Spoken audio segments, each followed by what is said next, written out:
Alors pour aujourd'hui, Peur Carnet c'est mort. L'eau elle était trop trouble. Du coup, grâce à la webcam et à la même méthode, les cartes marines et tout, on a été ici. Donc en fait, on est en face du casino de Quiberon. On voit la navette de Belle-Île qui arrive. Et du coup, j'ai pu faire la petite pêche qui arrive de suite dans la vidéo. Allez, bonne vidéo à tous, bye! Alors, je vous mets la carte marine de là où on était. Du coup, on s'est mis à l'eau à Béguerville et on a nagé. Ça fait une petite trotte jusqu'à la base Saint-Clément. On a pu trouver l'épave et on a fait les têtes de roche là. Attention, c'est une zone réservée pour des nageurs confirmés quand même. Bon, allez, du coup, c'est parti. Alors, je vais vous montrer un peu la visite qu'on avait.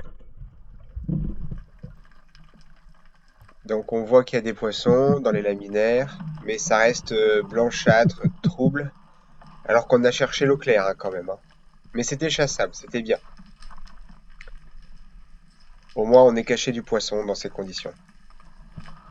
Une belle vieille. Et du coup, comme je vous disais, petit à petit, on a cherché, on est tombé sur les morceaux de l'épave. Donc là, on voit des tôles, des blocs disséminés un peu partout. C'est très étalé.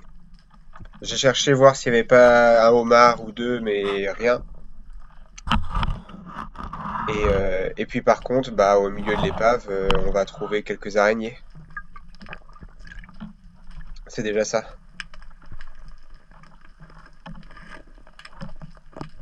En voilà une petite. Celle-ci, je l'ai pas gardée, je pense.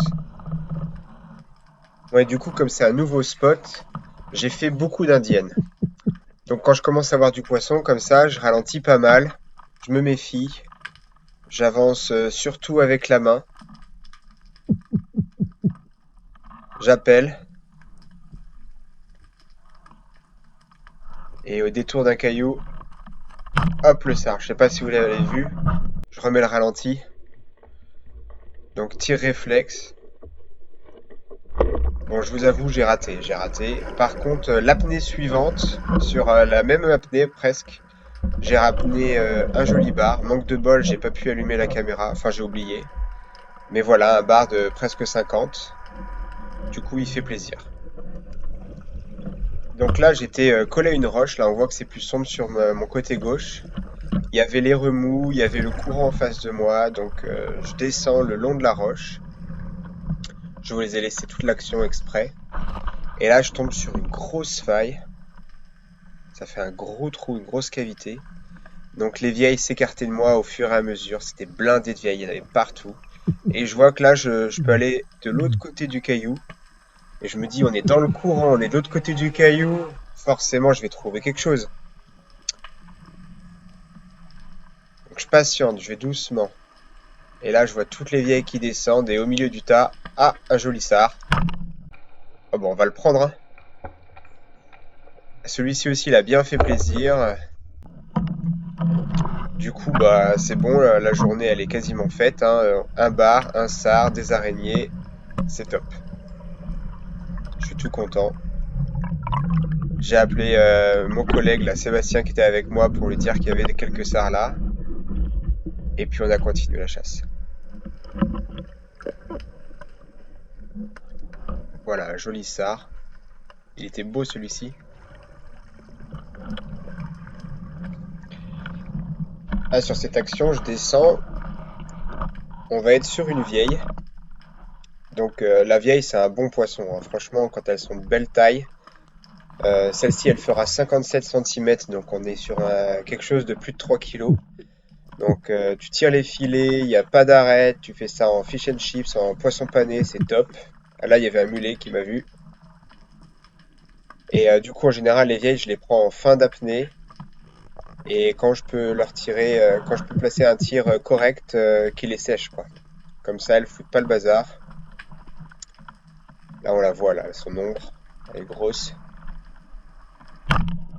Ça fait vraiment mérou breton, là, comme on dit.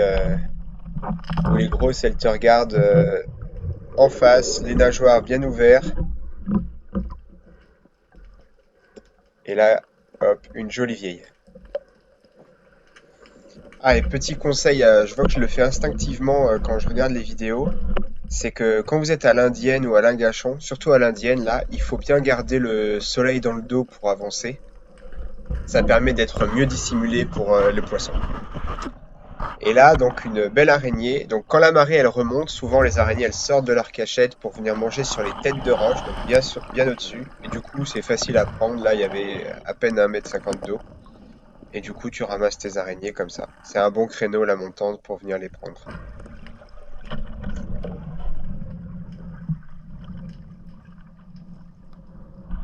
Donc sur cette action on descend. Donc c'était des fonds de 8-9 m maximum.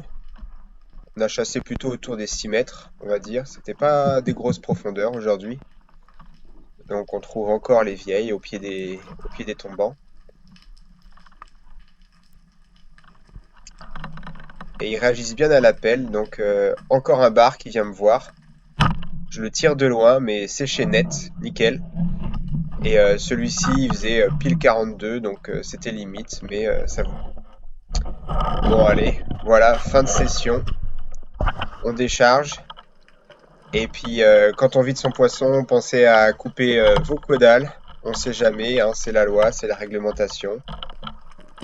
Bon, j'espère que c'était une belle vidéo pour vous. Allez, à plus, à bientôt.